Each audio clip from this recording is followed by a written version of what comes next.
जॉमेट्रीचा first lesson आपला similarity already एकदा शिकलो, याला तर आता प्रॉपरली रिव्हिजन करू.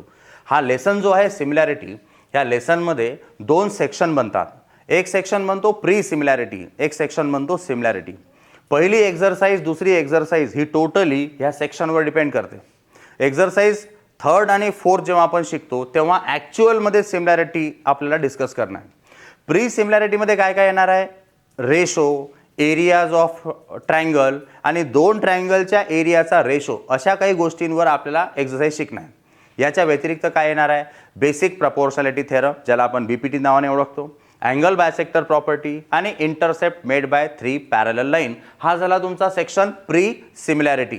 आणि नंतर रिअलमध्ये लेसन सुरू होतो सिमिलॅरिटी. मग दोन ट्रायंगल सिमिलर असतील, त्यांचे रेशो लिहा, त्यांचे प्रपोर्शन लिहा, हा सगळा concept.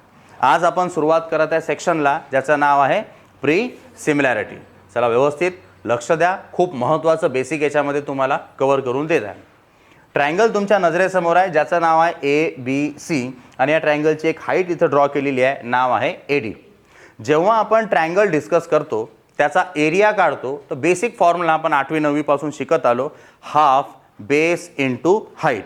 Area of any triangle आपण फाइंड आउट करतो हाफ बेस इंटू हाईट. ह्या ट्रायंगलचा जर विचार केला तर बेस बनत आहे BC आणि हाईट बनत आहे. जेव्हाही तुम्ही एरिया कॅल्क्युलेट करसाल तर तुम्हाला एक गोष्ट क्लिअर असली पाहिजे की बेस कसा घ्यायचा आणि हाईट कशी घ्यायची. मग आता हे बेस आणि हाईट सिलेक्शन खूप महत्त्वाचं असते, तर तुम्हाला क्वेश्चन्स करताना याची मदत होईल. तर मी सर्वात आधी तुम्हाला ट्रायंगलचे प्रकार शिकवतो.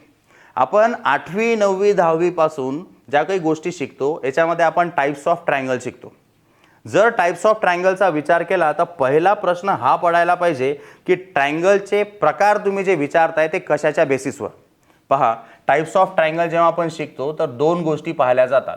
टाइप्स ऑफ ट्रायंगल्स, साइड्सचा विचार केला साइड्सचा तर ट्रायंगलचे 3 प्रकार पडतात आणि जर अँगलचा विचार केला तर 3 प्रकार पडतात. व्यवस्थित ऐका मी काय काय बोलणार आहे. टाइप्स ऑफ ट्रायंगल मग 2 प्रकारे विचार करतात. साइड्सच्या बेसिसवर 3 वेगळे उत्तर आहेत, अँगलच्या बेसिसवर 3 वेगळे उत्तर आहेत. साइड्सचा विचार केला तर पहिला प्रकार, असा कोणता एखादा ट्रायंगल तुम्हाला दिला ज्याच्या 3ही साइड्स इक्वल आहेत तर अशा ट्रायंगलला तुम्ही म्हणता इक्विलॅटरल ट्रायंगल. ज्या ट्रायंगलच्या 3ही साइड सेम आहेत. जर कोणत्या तरी 2 साइड सेम असतील, कोणत्या तरी 2 साइड सेम असतील, isosceles triangle. Very good, isosceles triangle. आता 3ही साइड्स एकमेकांपेक्षा वेगळ्या आहेत. ही समजा 5 असेल, ही 6 असेल, 7 असेल, असं काहीतरी असेल, म्हणजे 3ही साइड्स एकमेकांपेक्षा वेगळ्या, तर ट्रायंगलचं नाव स्केलन ट्रायंगल. साइड्सच्या बेसिसवर ट्रायंगलचे प्रकार 3 समजले. अँगलच्या बेसिसवर जेव्हा आपण विचार करतो तर अँगल 90 पेक्षा मोठा की 90 की 90 पेक्षा लहान, अशा 3 गोष्टी पाहतात. मी तुमच्या स्क्रीनवर एक इमेज बनवत आहे ट्रायंगलची ज्याचे 3ही अँगल पाहिले तर 90 पेक्षा लहान वाटतात. होऊ शकते कोणी 60 असेल, 70 असेल अँड सो ऑन. 3ही अँगल 90 पेक्षा लहान असेल तर अशा ट्रायंगलला म्हणतात ॲक्यूट अँगल ट्रायंगल. अँगलच्या बेसिसवर पहिला प्रकार. तसा ओव्हरऑल चौथा प्रकार. नेक्स्ट, कोणता तरी एक अँगल एक्झॅक्टली 90 डिग्री असेल तर मग असा ट्रायंगल राईट अँगल ट्रायंगल. नाव पण दिले याला मी सहज PQR. ज्याच्यामधला Q अँगल हा 90 डिग्रीचा आहे अशा ट्रायंगलला म्हणतात राईट अँगल ट्रायंगल. 3ही अँगल 90 पेक्षा छोटे, कोणता तरी एक एक्झॅक्टली 90. आणि तिसरा प्रकार, एखादा अँगल जर 90 डिग्रीपेक्षा मोठा असेल, जसं की हा तुम्ही पाहू शकता, हा मे बी 110 120 काहीतरी असेल, 90 पेक्षा मोठा आहे, असा प्रकार ट्रायंगलचा ऑब्ट्यूज अँगल ट्रायंगल. तर टाइप्स ऑफ ट्रायंगल समजले. साइड्सचा विचार करसाल तर 3 वेगळे आन्सर आहेत, अँगलचा विचार करसाल तर 3 वेगळे. ठीक आहे. आपण काय करणार आहे, ह्या 3 प्रकारच्या ट्रायंगलमध्ये बेस आणि हाईट कशी घ्यायला पाहिजे याचा विचार करू. कारण पहा, हे 3ही ट्रायंगल जे मी तुमच्या नजरेसमोर बनवले हे तिघही ह्या कॅटेगरीमध्ये बसतातच. पाहून घ्या बारकाईनं. 3ही अँगल 90 पेक्षा छोटे आहेत, म्हणजे या तिघांचा विचार केल्यापेक्षा ह्या तिघांचा विचार करू, कारण हे तिघं ऑलरेडी याच्यामध्ये कव्हर होतील. क्लिअर. मग ट्रायंगल कधी ॲक्यूट असेल, कधी राईट अँगल असेल, कधी ऑब्ट्यूज असेल. ट्रायंगल बदलला तर बेस आणि हाईटचे नावं बदलतात, एक्झॅक्टली कंडिशन पण बदलते. बेस आणि हाईट सिलेक्ट करणं जर चुकलं तर क्वेश्चन अटेम्प्ट करता येणारच नाहीत, थेरम पण जमणार नाहीत. म्हणून आता आपण व्यवस्थित पाहू की बेस आणि हाईट कसे घेतात. काही ट्रिक पण सांगणार आहे, व्यवस्थित शांततेनं लक्ष द्या. माझ्या स्क्रीनवर तुम्हाला इथं दिसत आहे एक ट्रायंगल ABC. आता याचा बेस काय आणि याची हाईट काय ते एक वाक्य लक्षात ठेवा. कोणताही ट्रायंगल ॲक्यूट असेल, राईट अँगल असेल किंवा ऑप्ट्यूज असेल, 3 चॉईस बनतात बेसच्या, 3 चॉईस बनतात हाईटच्या. 3 बेससाठी चॉईस, 3 हाईटसाठी. इथपर्यंत काही अडचण आहे का?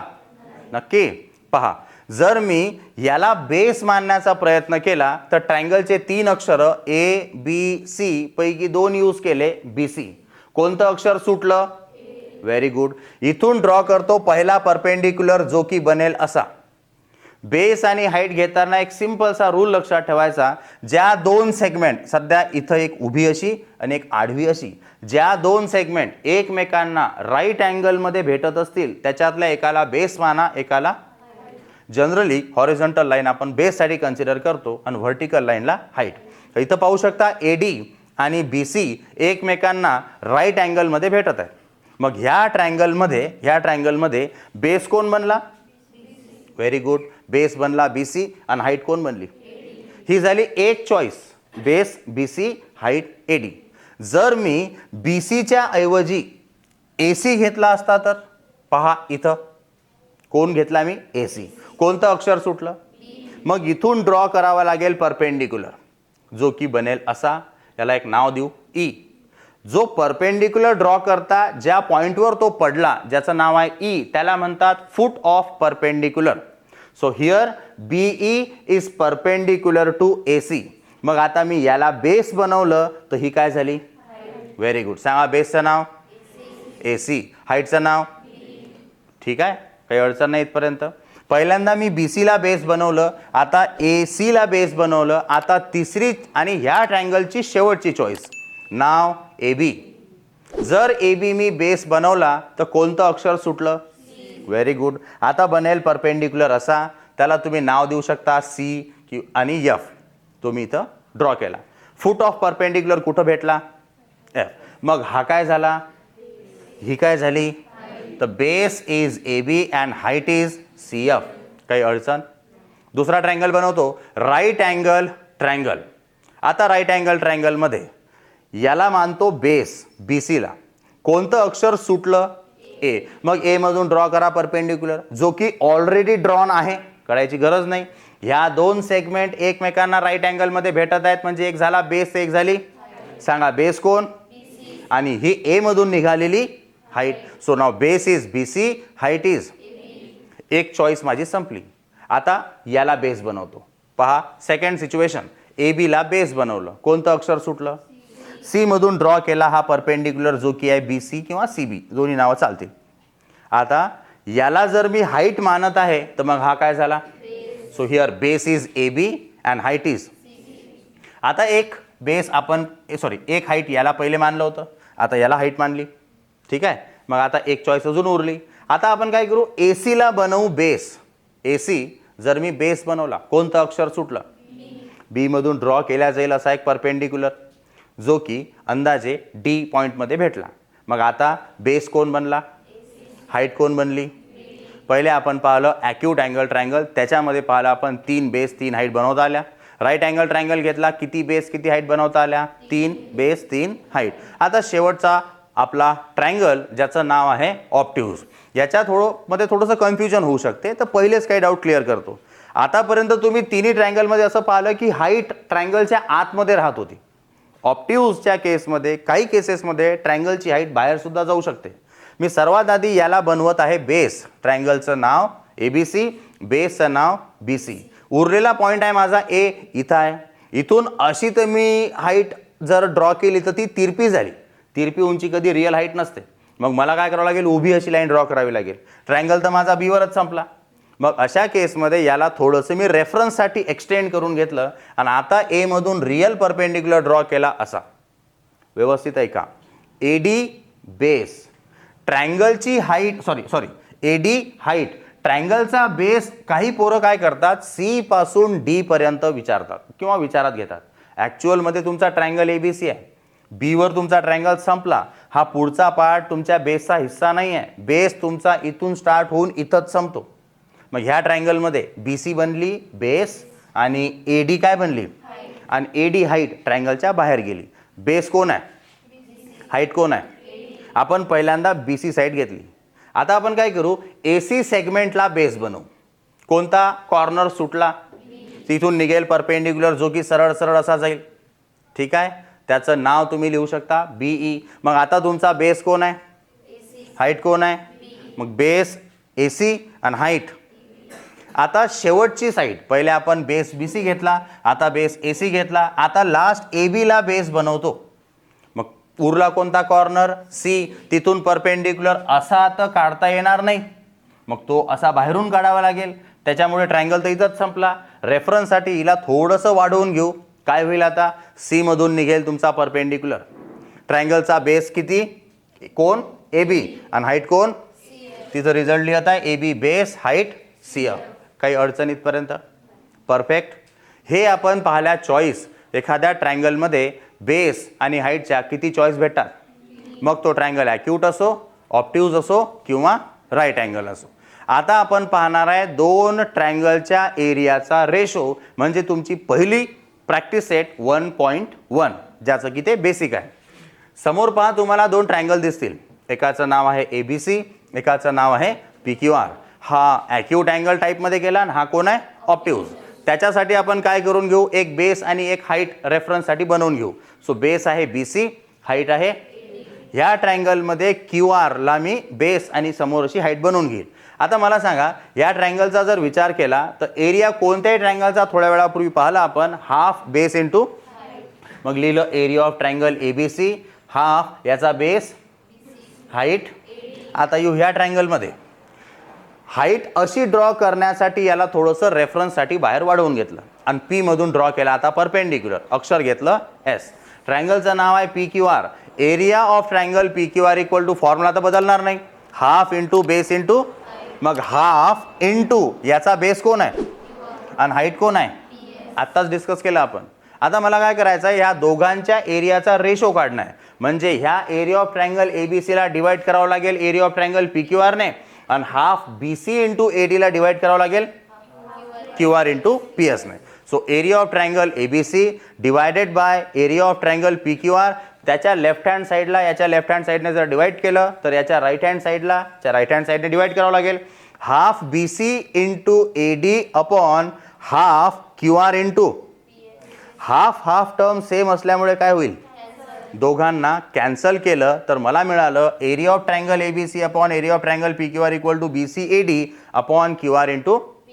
मग हे दोघं काय आहेत, हे आहेत रेशो. कोणाचे, एरियाज ऑफ ट्रायंगलचे. इथं येईल एक स्टेटमेंट, त्याच्यावर लक्ष दे जा. आता the ratio of areas of two triangle. काय आहेत, दोन ट्रायंगल आहे, एकमेकांच्या डिवाइडला आले म्हणजे रेशो आहे. The ratio of areas of two triangle, the ratio of areas of two triangle is equal to the. आता पाय याच्या डिवाइडला हे आहे, हे पण रेशोज आहेत. मग is equal to the ratio of, is equal to the ratio of. कोणाचा रेशो आहे, या दोघांचा गुणाकार आहे. त्यातला बी सी कोण आहे, बेस. एडी कोण आहे, height. Ratio of areas of two triangle is equal to the ratio of product of, दोघांचा गुणाकार आहे, product of base and height, bases and height. चला स्टेटमेंट समजावून सांगतो. The ratio of areas of two triangle is equal to the ratio of, is equal to the ratio of product of their bases and corresponding height. आता याला थोडंसं simple करण्यासाठी मी काय करतो, number सिस्टीमचा वापर करतो. जस्ट इमॅजिन करा, याचं नाव ए बी सी नसतं आणि मी रेफरन्ससाठी याला फर्स्ट ट्रायंगल मानलं असतं. काय झालं असतं, एरिया आहे पहिल्या ट्रायंगलचा म्हणून म्हणणार A1. हा ट्रायंगल नंबर 2 बनला असता तर याचा एरिया मानला असता A2, एरिया ऑफ ट्रायंगल 2. हा पहिला ट्रायंगल आहे तर याच्या बेसला आपण मानू B1 आणि याच्या हाईटला मानू H1. हा दुसरा ट्रायंगल आहे तर बेसला B2 म्हणू, बेस ऑफ सेकंड ट्रायंगल, आणि ही हाईट मानू. हा जो एरिया ऑफ ट्रायंगल ABC आहे याच्या जागेवर आलं असतं A1, upon P Q R आपला सेकंड ट्रायंगल आहे त्याच जागेवर आला असता A2. BC काय आहे तर पहिल्याचा बेस आणि AD काय आहे पहिल्याची height. So B1 into upon हा कोण आहे दुसऱ्याचा बेस म्हणजे कोण QR आणि PS कोण आहे दुसऱ्याची हाईट. मग काय बनला असता फॉर्म्युला B2 इंटू. एकदा मी स्टेटमेंट रिपीट करतो व्यवस्थित ऐका. Ratio of areas of two triangle, ratio of areas of two triangle is equal to the ratio of, is equal to the product of their bases and corresponding height. Concept समजला नक्की. हा formula खूप महत्वाचा आहे. आपण सध्या शिकलो type 1 ratio अशा दोन ट्रायंगलचा ज्यांचे ना बेस सेम आहेत ना हाईट सेम आहे. पहिली कंडिशन शिकवली. आता सेकंड कंडिशनवर येऊ ज्याच्यामध्ये आपल्याला पाहणं आहे हाईट सेम. थर्ड कंडिशनमध्ये पाहू आपण base same. Fourth and last कंडिशनमध्ये पाहू दोघंही सेम. लक्षात आलं इथपर्यंत. नक्की जाऊ पुढे. पहा याला आपण फर्स्ट ट्रायंगल मानलं असतं तर असा कैसा हा फॉर्म्युला बनला असता. इथं मी टाइप 1 कव्हर केला. अशा दोन ट्रायंगलचा रेशो ज्यांचे ना बेस सेम आहेत ना नक्की. आता यालाच पहिले प्रॉपर्टी किंवा टाइप 1 म्हणू आणि हा फॉर्म्युला इथे एकदा परत लिहून दाखवतो. A1 upon A2 equals to B1 H1 upon B2 H2. त्याचं स्टेटमेंट पण जे आता सांगितलं the ratio of areas of two triangle is equal to the ratio of product of their bases and corresponding. आता विचार करा जर यांची हाईट सेम असती दोन ट्रायंगलची हाईट सेम असती तर टेक्निकली काय झालं असतं. If H1 is equals to H2. जर दोन ट्रायंगल वेगवेगळे असते समजा एक PQR आणि एक असा ABC याची हाईट 5 आहे. सपोज याची पण हाईट 5 आहे. दोघांची हाईट सेम आहे. काय झालं असतं इथं तुम्ही 5 लिहिलं असतं त्याची हाईट याची लिहिली असती हाईट 5 5 सेम 2 2 सेम असते तर काय झाले असते. मग पाहता H1 H2 दोघांची हाईट जर सेम असती तर सेम असल्यामुळे हा H1 कोणासोबत कॅन्सल झाला असता. मग मला मिळालं असतं A1 upon A2 equals to B1 upon हा आहे ratio of areas of two triangle having same height. Ratio of areas of two triangle having same height. Same height होती म्हणून H1 H2 कॅन्सल झाले आणि रिझल्टमध्ये उत्तर आलं B1. इथपर्यंत समजलं. दोन ट्रायंगल मध्ये जर हाईट सेम असेल तर रेशो असतो A1 upon A2 equal to B1 upon. Second type किंवा सेकंड केसमध्ये जात आहे मी अशा दोन ट्रायंगलमध्ये ज्यांची हाईट आहे सेम. आताच सांगितलं मी H1 H2 सेम असेल तर कॅन्सल करेल. उत्तर काय राहील A1 upon A2 equal to very good B1 upon B2. इथपर्यंत काही अडचण. आता थर्ड केसमध्ये शिफ्ट होत आहे. थर्ड केस विचार करा B1 B2 सेम असेल तर काय होईल. B1 B2 एकमेकांना कॅन्सल करतील तर रेशो काय राहील H1 upon H2. The ratio of मी थर्ड केस बोलत आहे. The ratio of areas of two triangle having same base is equal to the ratio of their corresponding height. Base same असेल तर height upon height. Height same असेल तर करू start. Third नंबरचा ratio असा ज्याच्यामध्ये काय सेम आहे बेस सेम आहे. पहा आता थर्ड केसकडे शिफ्ट होत आहे आपण. तो मगाचा फॉर्म्युला आठवतो ना A1 upon A2 equal to B1 H1 upon B2 H2. त्याच्यातले आता बेस कॅन्सल होतील. जर बेस 1 इक्वल असेल बेस 2 चा तर फॉर्म्युला बनेल A1 upon A2 equals to H1 upon आणि याचं जे स्टेटमेंट आहे ते तुमच्या समोर आता येईल. पहा एकदा वाचून घेऊ. The ratio of areas of two triangles having equal bases is equal to the ratio of their corresponding. आता लास्ट स्टेप ज्याच्यामध्ये आपल्याला रेशो पाहणं आहे. विचार करा इथं काय होणार आहे. आता पहिले एकदम पहिल्या नंबरची केस 1 मी लिहित आहे. A1 upon A2 equals to B1 H1 upon B2 H2 आपला फर्स्ट केस. पहिले आपण पाहिलं की H1 इक्वल असेल H2 च्या तर एकमेकांना कॅन्सल करतील. मग आपण पाहिलं की B1 इक्वल असेल B2 ला तर दोघं एकमेकांना कॅन्सल करतील. मग असंही तर होऊ शकते एक साथ दोघांचे हाईट दोघांची आणि दोघांचे बेस ह्या सगळ्या गोष्टी सेम आहेत. असं असेल तर काय होईल बेस 1 बेस 2 ला कॅन्सल करेल H1 H2 ला कॅन्सल करेल. इकडे काय राहणार A1 अपॉन आणि इकडे काही नाही म्हणजे वर 1 खाली 1 1 अपॉन 1 चा अर्थ मग A1 अपॉन मग हा जो A2 आहे डिवाइडचा हा इकडे शिफ्ट केला तर A1 इक्वल्स टू. लक्षात घ्या मी काय बोलत आहे आता. जर दोघांचे हाईट आणि बेस सेम नसेल तर formula A1 upon A2 equal to B1 H1 upon B2. Height same असेल तर A1/A2 इक्वल टू B1 आणि जर बेस सेम असेल तर A1/A2 इक्वल टू H1 दोन्ही सेम असतील तर तुम्ही सरळ लिहू शकता एरिया इक्वल, किंवा असंही लिहू शकता एरियाचा रेशो 1:1. चॉईस आहे तुम्हाला इथं. इक्वल लिहा, अदरवाईज 1:1 लिहा. फोर्थ कंडिशन समजली का? एकदा क्विक दाखवून देतो. नेक्स्ट केस, फोर्थ कंडिशन, हाईट ॲज वेल ॲज बेस सगळ्या गोष्टी सेम असेल तर काय बोललो मी? A1 इक्वल्स टू, आणि हे त्याचं स्टेटमेंट जे की महत्त्वाचं आहे. Areas of two triangles having equal bases and equal heights are equal. जर बेसेस आणि हाईट सगळे इक्वल असतील तर एरिया सुद्धा. क्लिअर? आता थोडंसं घेऊन जातो तुम्हाला ट्रिक्सकडे जे की तुम्हाला क्वेश्चन सॉल्व करताना मदत करेल. जेव्हा जेव्हा तुम्ही थेरम्स किंवा प्रूफचा विचार करता, जेव्हा जेव्हा तुम्ही थेरम, प्रूफ आणि काही क्वेश्चन सॉल्व करायला जाता तेव्हा तुम्हाला हाईट इक्वल असण्याच्या काही कंडिशन्स मदत करतात. म्हणजे सगळ्यात जास्त मदत तुम्हाला होईल BPT थेरम ट्राय करताना. पहा मी समजावून सांगतो. In theorems and proof we will come across 3 situation. तुम्ही 3 कंडिशनमध्ये असाल जेव्हा तुम्हाला भेटेल की हाईट सेम आहे. 3 सिच्युएशनमध्ये 2 किंवा 2 पेक्षा जास्त ट्रायंगलची हाईट असते इक्वल. पहिली केस तर खूप सोपी आहे. प्रश्नात डायरेक्ट सांगितलेलं आहे की 2 ट्रायंगल आहे, दोघांची हाईट सेम आहे. स्क्रीनवर पहा, तुम्हाला 2 ट्रायंगल मी बनवलेले दाखवले. एक ट्रायंगल आहे ABC, एक ट्रायंगल आहे. याचा विचार करसाल तर एक मी परपेंडिक्युलर ड्रॉ केला, बेस बनला BC, हाईट बनली AD. इकडे परपेंडिक्युलर ड्रॉ करून बनवला PS आणि बेस इथपर्यंतच असतो. बार बार सांगत आहे QR. प्रश्नात मेन्शन केलं आहे की याची हाईट आहे 5 सेंटीमीटर, याची सुद्धा हाईट आहे 5 सेंटीमीटर. म्हणजे इन्फॉर्मेशनवरून समजलं की दोघांची हाईट कशी आहे. केस 1 टाईप 1 शिकवत आहे मी की कधी हाईट इक्वल येतात. मग मी AD equals to PS directly लिहू शकतो. मग ह्या 2 ट्रायंगलमध्ये काय सेम आहे? मग काय शिकलो आपण? हाईट सेम असेल तर बेस अपॉन, मग area of triangle ABC, area of triangle ABC upon area of triangle PQR. Height same असेल म्हणून बेस अपॉन. मग सांगा ह्या ट्रायंगलचा बेस कोण? ह्या ट्रायंगलचा बेस BC अपॉन. इथपर्यंत हे समजलं का? केस 1 प्रश्नात क्लिअरली मेन्शन केलेलं आहे की दोघांची हाईट सेम आहे. ही पहिली सिच्युएशन तुमच्यासोबत होऊ शकते. दुसरी सिच्युएशन, सांगतील नाही तुम्हाला की हाईट सेम आहे पण लाईन पॅरलल देतील. मग जर 2 लाईन पॅरलल असतील तरी सुद्धा त्याच्यात बनणाऱ्या ट्रायंगलची हाईट इक्वल येते. याला समजू. ही एक लाईन ड्रॉ केली, एक दुसरी लाईन ड्रॉ केली, दोन्ही लाईन एकमेकांना कशा आहेत?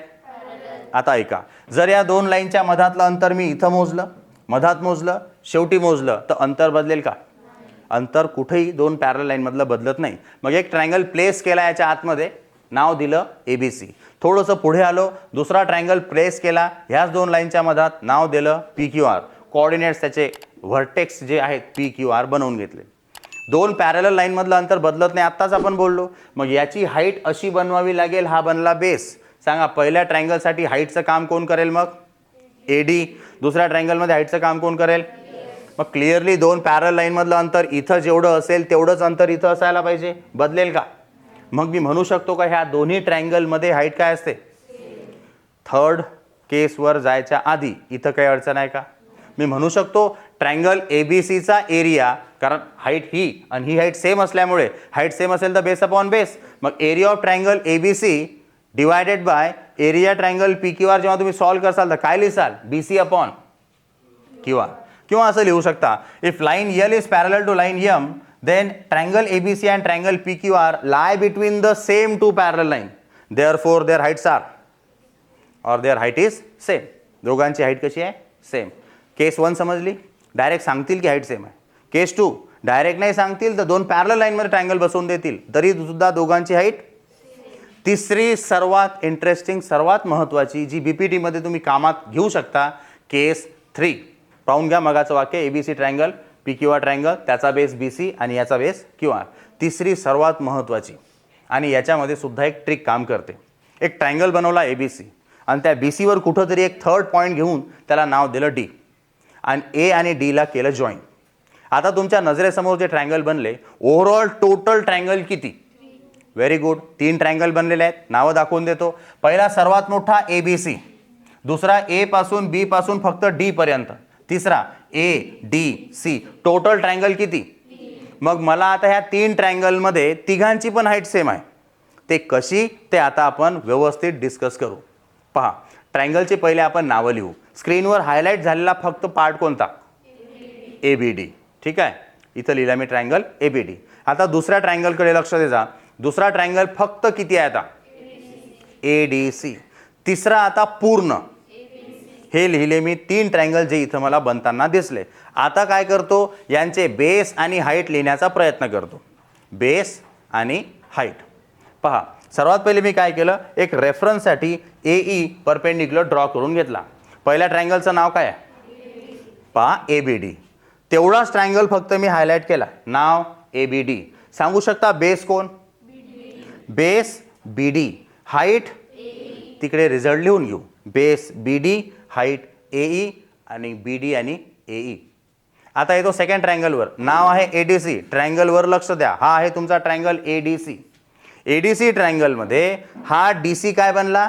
बेस. आणि हाईट काय बनली? AE. सो नाव DC, बेस आणि हाईट परत एकदा AE. Third and last triangle, पूर्ण मोठा हायलाइटेड पार्ट. बेस कोण? BC, हाईट कोण? AE. हायलाइट करून दाखवत आहे, पाहून घ्या. नोटीस केल्यावर समजेल की तिघांचीही हाईट काय आहे. मग 3 सिच्युएशनमध्ये हाईट सेम येऊ शकते. फर्स्ट, क्लिअरली सांगितलेलं आहे की 2 ट्रायंगलची हाईट सेम आहे. नंबर 2, 2 ट्रायंगल 2 पॅरलल लाईनमध्ये आले. थर्ड कंडिशन, 4 पॉईंट पैकी 4 पॉईंट कोणते पहा? A, B, D, C. आणि समजा तुमच्या हाईटवाला अशी काही सिच्युएशन बनत असेल तरी सुद्धा बनणाऱ्या सगळ्या ट्रायंगलमध्ये म्हणजे तिन्ही ट्रायंगलची हाईट काय असते? सेम. समजला का कन्सेप्ट?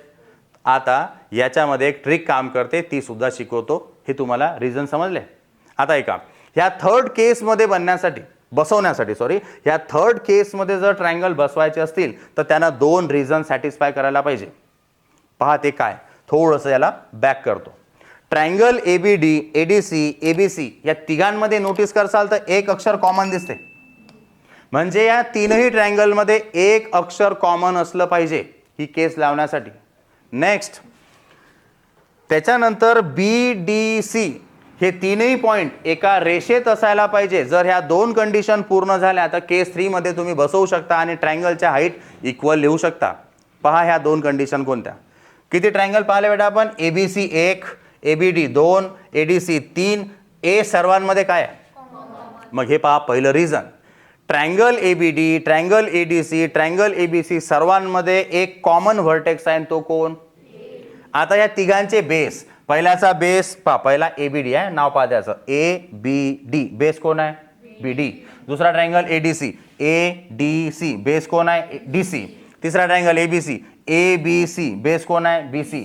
तिघांचे बेस, पहिल्याचा बेस होता BD, दुसऱ्याचा DC, तिसऱ्याचा BC. तिघांचे बेस एका रेषेत असायला पाहिजे. Second reason, there bases BD पहिल्याचा, दुसऱ्याचा बेस DC दाखवता येतं मी, पाहून घ्या DC. तिसऱ्याचा बेस पूर्ण BC. तिसऱ्याचा बेस कोणता? BC. हे तिन्हीच्या तिन्ही एका रेषेत असायला पाहिजे, lie on the same line. जर ह्या 2 कंडिशन पूर्ण केल्या तर बनणाऱ्या सगळ्या ट्रायंगलची हाईट कशी असते? याचा वापर मी उद्या BPT शिकवताना तुम्हाला करणार आहे. तर व्यवस्थित समजलं की नाही सांगा नक्की. आता पहा, याची मदत घेऊन आपण काही क्वेश्चन्सवर याला अप्लाय करून पाहू, म्हणजे डाऊट क्लिअर होतील. इथं बनणारे 3 ट्रायंगल, सर्वात मोठा LNM पहिला, दुसरा LNP, दुसरा PNM. किती? 3 ट्रायंगल बनले. तिघांमध्ये N कॉमन आहे की नाही? तिघांचे बेसेस, पहिल्याचा बेस LP, दुसऱ्याचा PM, तिसऱ्याचा LM. तिघं एका रेषेत आहेत, म्हणजे यानं दोन्ही कंडिशन पूर्ण केल्या. मग इथं जेवढे ट्रायंगल बनतील, 3च बनतात, जेवढेही बनतील तिघांची हाईट काय असेल? चला याला अप्लाय करून पाहू. पहिले पाहून घ्या, N पॉईंट कॉमन आहे. So LPN, MPN, LMN have a common vertex N. And bases LP, दुसरा बेस PM किंवा MP म्हणू शकता, तिसरा LM किंवा ML असं लिहू शकता. सेम लाईनवर आहे. मग आता मी इथं ट्रायंगलचे नावं बनवत जाईल, बरोबर सांगा, बेसेस व्यवस्थित सांगा. पहिला ट्रायंगल घेतला मी LPN, इथं पाहून घ्या LPN. दुसरा खाली ट्रायंगल आहे MPN, जो की हा आहे. सांगू शकता याचा बेस कोण? हा. आताच पाहिलं की नाही आपण, कॉमन पॉईंट जो आहे हे बेसेस होते. हा का इथं लिहिलेला आहे मी, LP base, PM base, LM base. मग वरच्याचा बेस कोण? LP, खालच्याचा बेस MP, PM, दोन्ही नावं चालतील. आता दुसरे दोन ट्रायंगल घेऊ. पहिला ट्रायंगल तोच ठेवला, त्याचा बेस कोण आहे? L P. आता पूर्ण मोठा ट्रायंगल घेतो ज्याचं नाव एल एम किंवा एल एन एम आहे. याचा हा पूर्ण बेस आहे, बेसचं नाव एल एम. याची पण एक ट्रिक सांगणार आहे, फक्त लक्ष देत राहा, पुढे हे अजून इझी करून टाकतो. आता थर्ड, हा खालचा छोटा आणि पूर्ण मोठा. खालच्या छोट्याचा बेस एवढाच आहे, मग पाहून घ्या इथपर्यंत, पी पासून एम किंवा एम पासून पी. आणि मोठ्याचा बेस कोण? एल पासून एम, तो झाला पी एम. आणि शेवटच्याचा एल एम. ट्रायंगलमध्ये अप्लाय करता आलं. आता शिकवतो याच्या ट्रिक, हे आणखी इझी केल्या जाऊ शकते. करू सुरुवात. पहा, समोर तुमच्या एक ट्रायंगल बनवून दिला आहे की नाही, एक पॉईंट कॉमन. बाकीचे 3 पॉईंट एका रेषेमध्ये, म्हणजे त्यांचे बेसेस बी डी, एकाचा बेस असेल डी सी, एकाचा बेस असेल बी सी, आहे एका रेषेमध्ये. तुम्ही काय करायला पाहिजे? सर्वात आधी लिहायला पाहिजे ट्रायंगलचे नाव. सांगा, 3 out of 4 points are collinear. 4 पैकी 3 पॉईंट एका रेषेत आहेत, तर तुम्ही याला अप्लाय करू शकता. इथं असणाऱ्या सगळ्या ट्रायंगलची हाईट सेम आहे. Heights of all 3 triangles are. आणि आता याच्यात क्वेश्चनमध्ये ट्रिक अप्लाय करू. सर्वात पहिले काय करणार आहे तुम्हाला, पहा, तुम्ही ट्रायंगल कोणते कोणते घेतले? A B D, A D C. पहिले डायग्राममध्ये दाखवतो. ए बी डी अशी एक ड्रॉ करावी लागेल हाईट. हा, तर ए बी डीचा बेस बी डी आणि इथून निघणारी हाईट असेल त्याची हाईट. खाली ट्रायंगल कोणता आहे? A D C. A D C अशीच हाईट असेल की नाही? आली की नाही दोघांची हाईट सेम? मग अशा वेळेस बिना आकृत्याचेही नावं सांगता येतात. ह्या दोघांमध्ये कॉमन अक्षर कोणता आहे? ए अक्षर हटवून टाका, तर ती बी डी आणि खालची डी सी वरच्याची आणि खालच्याचे बेसचं काम करेल. पाहून घ्या, वरचा ट्रायंगल कोण होता? मी परत दाखवतो. ए बी डी हा होता ट्रायंगल ए बी डी. त्याचा बेस कोण? ए डी सीचा बेस कोण? मग मी इथं लिहिणार आहे बी डी अपॉन डी सी. बी डी अपॉन डी सी. बिना डायग्रामच्या याच्या मदतीनं सुद्धा सांगता येते. या दोन्ही ट्रायंगलची हाईट सेम आहे, म्हणून बेस अपॉन बेस. आता आपण ट्रायंगल चेंज करू. पहिला ट्रायंगल ए बी डी पाहून घ्या, कुठं आहे तो? ए बी डी हा एवढा छोटासा. खाली कोण आहे? पूर्ण ए बी सी. मग तुम्हाला काय करणं आहे? दोघांमध्ये कॉमन अक्षर कोणता आहे? सोडून द्या. वरच्याचा बेस कोण? खालच्याचा बेस कोण? म्हणजे रेशो बनेल बी डी अपॉन बी डी अपॉन. आकृतीमध्ये पण दाखवतो, एकाचा बेस बी डी बी आणि दुसऱ्याचा बेस. आता तिसरी आणि शेवटची चॉईस ट्रायंगलची. ट्रायंगलचे नावं पहा काय असतील? ए डी सी आणि ए बी सी. हा आहे तुमचा ए डी सी आणि पूर्ण आहे ए बी सी. एकाचा बेस डी सी आणि पूर्ण मोठ्याचा बेस बी सी. कसं काढलं मी? ए अक्षर कॉमन आहे, हटवून टाका. वर काय राहणार? खाली कोण राहणार? D C upon B C. A अक्षर हटवल्यावर ट्रिक कशी काम करते समजलं? नक्की. विदाऊट डायग्राम सुद्धा तुम्ही रेशो लिहू शकता. हे होतं पूर्ण ओव्हरऑल याचं बेसिक. आता मी सुरुवात करू शकतो ॲक्च्युअलमध्ये क्वेश्चनला सुरुवात करायच्या पहिले क्विक रिव्हिजन 4 केसेसची. 2 ट्रायंगलच्या एरियाचा रेशो, दोघांमध्ये हाईट बेस कोणीच सेम नाही, तर फॉर्म्युला शिकवला होता A1 A2 equal to B1 H1 upon B2. Height same असेल तर बोललो होतो A1 upon A2 equal to B1 upon B2. Base same असेल तर तेच H1 अपॉन H2. आणि दोन्ही गोष्टी सेम असतील तर दोन्ही एरिया. करू सुरुवात क्वेश्चनला. चला पहा, प्रॅक्टिस सेट 1.1 मधला फर्स्ट क्वेश्चन काय दिलेला आहे? Base of a triangle is 9 and height is 5. एका ट्रायंगलची बेस व्हॅल्यू 9 आहे आणि हाईट किती आहे? Base of another triangle is 10 and height is 6. Find the ratio of areas of this triangle. मी पहिलं काम काय केलं? Let the area, base and height of first triangle. पहिल्याच्या एरियाला, बेसला, हाईटला अक्षर असाइन करून घेतले. एरियासाठी A1 पहिला ट्रायंगल आहे म्हणून, बेसला B1, हाईटला. आणि दुसऱ्या ट्रायंगलसाठी मग काय होतील? एरियासाठी A2, बेससाठी B2, हाईटसाठी. So area of base and height of the second triangle will be A2 B2 H2 respectively. आता पहिलं वाक्य पहा, base of a triangle is 9. मग एकाचा बेस 9 आणि त्याचीच हाईट. मग आपण असं म्हणू B1 9 H1 5. B1 किती? 9. H1 किती? पुढचं वाक्य काय सांगितलेलं आहे? Base of another triangle is 10 and height is 6. दुसऱ्याचा बेस 10 आणि हाईट 6. मग B2 10 आणि H2 व्हेरी गुड. एक गोष्ट चेक करणं आहे मला सॉल्व्ह करायच्या आधी. दोघांचे बेसेसवर नजर फिरू. एकाचा बेस 9, दुसऱ्याचा बेस 10. दोघांचे बेस काही सेम नाहीत. एकाची हाईट 5, दुसऱ्याची हाईट 6. हाईटही सेम नाही. 4 पैकी कोणती प्रॉपर्टी लागेल? फर्स्ट, ज्याच्यामध्ये आपण पाहिलं A1 upon A2 equal to B1 H1 upon B2. ज्याचं स्टेटमेंट तुम्हाला आठवत असेल, काय शिकलो आपण त्या स्टेटमेंटमध्ये? Ratio of areas of two triangle, ratio of areas of two triangle is equal to the ratio of the product of. Very good. हे स्टेटमेंट, त्याचं रिझन तुम्हाला लिहिणं आहे. The ratio of the areas of two triangle is equal to the ratio of product of their basis and corresponding. बस आता ठेवा value. A1 upon A2 as it is राहील. B1च्या जागेवर काय येईल? 9. H1च्या जागेवर काय येईल? 5. B2च्या जागेवर 10 आणि 6. डिवाइड करून घेऊ. 3च्या टेबलमध्ये पहिले 5 ने करू. 5 1 जार 5, 5 2 जार. आता याला 3 2 जार आणि 3 3 जार. वर उरणारा नंबर आहे 3, खाली उरले 2 into 2. So ratio will be 3:2. असा हा पहिला एकदम सिंपलचा क्वेश्चन. सर्वांना क्वेश्चन समजला का?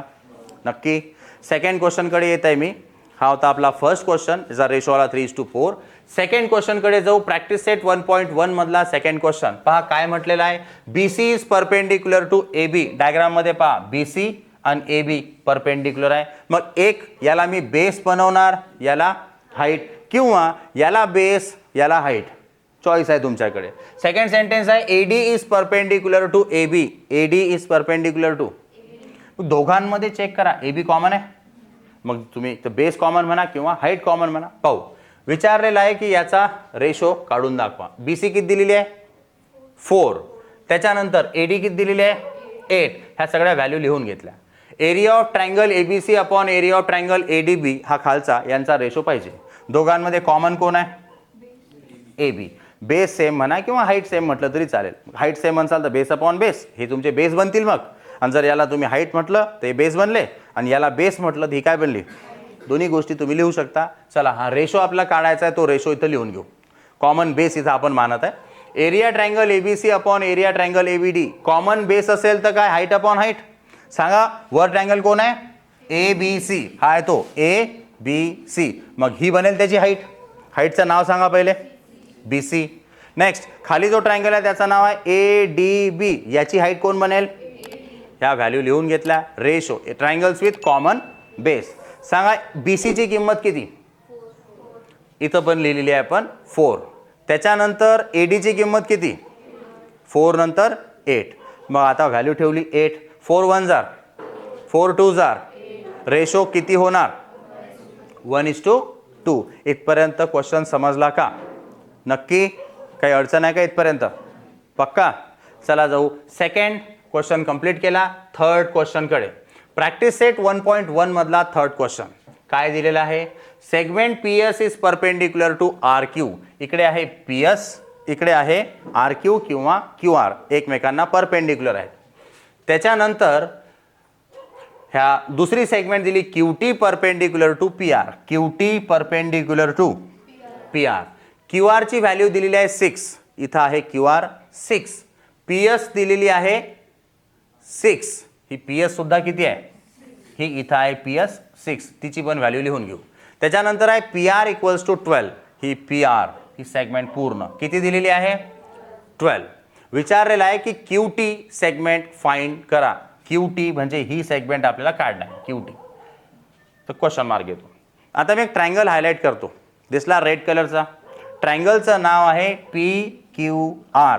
PQR ट्रायंगलमध्ये मला जर एरिया कॅल्क्युलेट करायचा असेल तर फॉर्म्युला काय लावणार? Base into.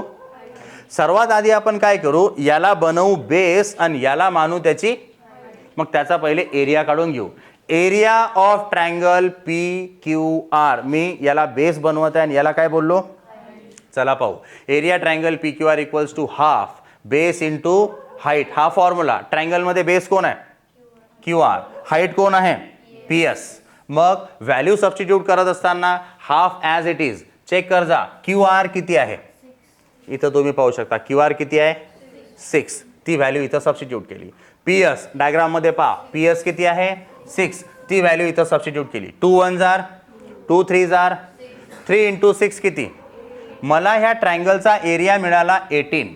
आता मी काय करतो? मग तुम्हाला मी शिकवलं की एका ट्रायंगलला 3 बेस 3 हाईट तुम्ही देऊ शकता. आता सेम ट्रायंगल ठेवतो, फक्त हाईट आणि बेस बदलतो. मग हाच ट्रायंगल माझा. आता मी याला बेस आणि याला हाईट म्हणू शकतो का? कारण दोघं आहेत तर एकमेकांना राईट अँगलमध्ये. तोच ट्रायंगल ठेवून फक्त बेस आणि हाईट बदलली तर त्याचा एरिया बदलेल का? तोच राहील, कारण तो ट्रायंगल लहान किंवा मोठा नाही केला तुम्ही, फक्त बेस आणि हाईटचे नावं चेंज केले. मग सेम ट्रायंगल घेतो आता, फक्त याचा बेस मी वापरणार कोण? पी आर, आणि हाईट कोण वापरणार? पहा, area of triangle P Q R परत काढत आहे मी, फक्त आता बेसचं नाव चेंज करत आहे. बेस माझ्यासाठी कोण बनला आता? पी आर, आणि हाईट कोण बनली? Q T. व्हॅल्यू सबस्टिट्यूट करायच्या आधी नावं लिहून घेतले. आता पहा, area of triangle P Q R already find out करून बसलो आपण. किती? 18. मग याच्या जागेवर लिहिला 18 इक्वल्स टू हाफ, जशास तसं सांगा पी आर किती आहे? व्हेरी गुड, पी आर किती आहे? 12. क्यू टी सेगमेंट आपल्याला माहीत नाही म्हणून ती तशीच ठेवावी लागेल. आता काय करतो, हा 2 जो आहे इकडे डिवाइड असल्यामुळे तिकडे जेव्हा जाणार तर 18ला काय करेल, आणि हा 12 जो मल्टिप्लायला आहे तिकडे जाईल तर तिकडे काय होईल? 18 × 2 डिवायडेड बाय 12, आणि इकडे कोण राहणार? 6चा table. 6 3s are, 6 2s are. Very good. आता 2 ने याला पहिले डिवाइड करून घेतो. 2 1s are 2, 2 6s are 12, then 6 1s are 6, 6 3s are. Finally मला डायरेक्ट मिळाली क्यूटी सेगमेंट. ती किती? 3. जर सेंटीमीटर दिले असते तर सेंटीमीटर, व्हॅल्यू डायमेन्शन दिले नाही तर आपण त्याला युनिट मानू शकतो. क्यूटी सेगमेंट विचारली होती आणि ती किती युनिट आली? क्वेश्चन समजला का? कितवा क्वेश्चन कंप्लीट केला आपण?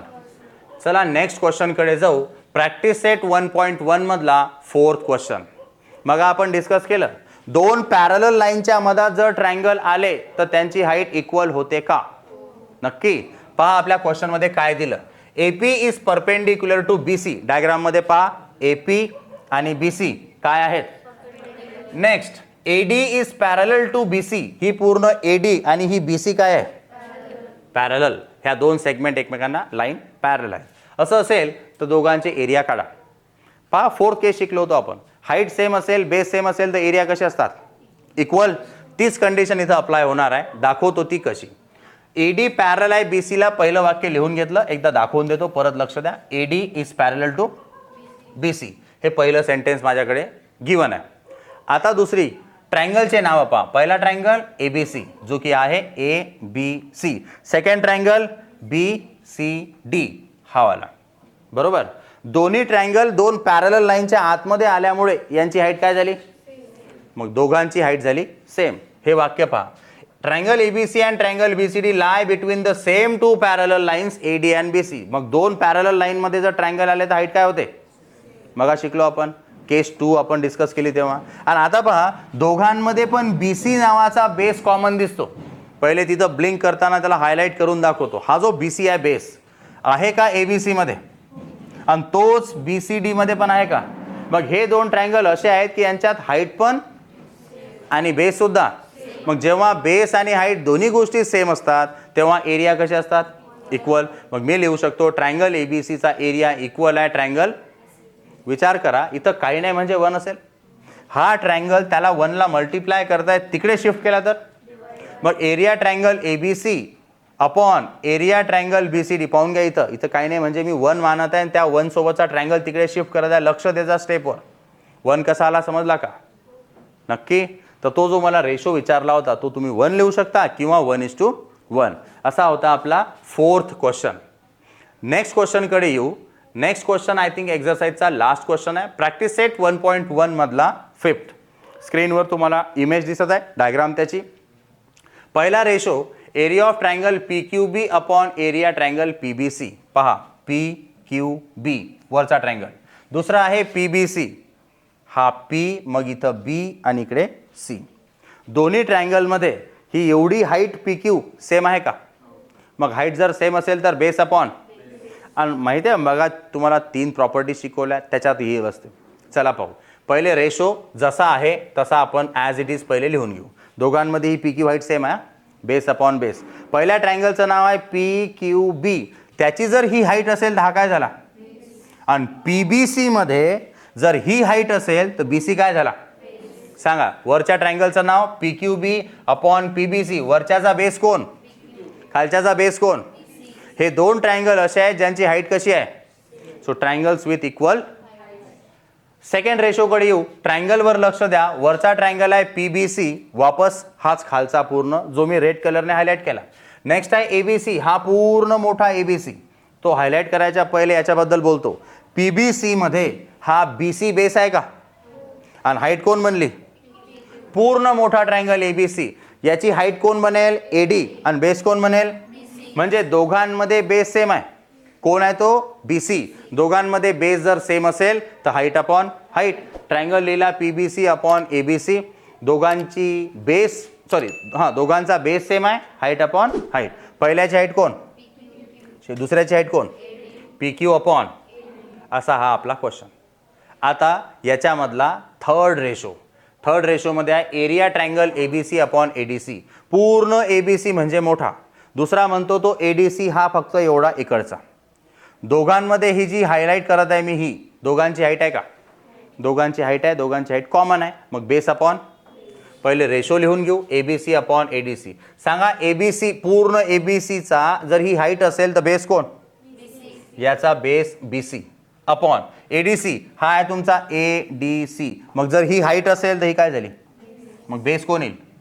दोन्ही ट्रायंगलमध्ये काय सेम होती, ही होती तुमच्या ट्रायंगलची हाईट सेम. लास्ट रेशो संपेल आपली एक्झरसाइज. रेशो कोण आहे, एडीसी अपॉन, हा पूर्ण तुमचा एडीसी आणि तो तिकडचा पी क्यू सी आहे असा. थांबा एक सेकंड, याच्यामध्ये हाईट कोण, बेस कोण, लक्षात ठेवा एडी. ठीक आहे, आता दुसरा ट्रायंगल, हाईट कोण, बेस कोण ना, हाईट सेम आहे दोघांची ना. मग काय करणार, दोघांचे रेशो पहिले लिहून ठेवून देऊ. पहिला एडीसी, एडीसीची हाईट आणि बेस म्हणजे डीसी इंटू एडी किंवा एडी इंटू डीसी काही पण चालते, divided by P Q C मध्ये P Q P Q into Q C किंवा क्यू सी इंटू, अशी तुम्ही रेशो लिहू शकता. हा होता आपला पहिला प्रॅक्टिस सेट. याचा पूर्ण बेसिक कंडिशन सगळ्या समजल्या नक्की. नेक्स्ट क्लासमध्ये आपण पाहणार आहे BPT angle bisector and intercept made by 3 parallel line.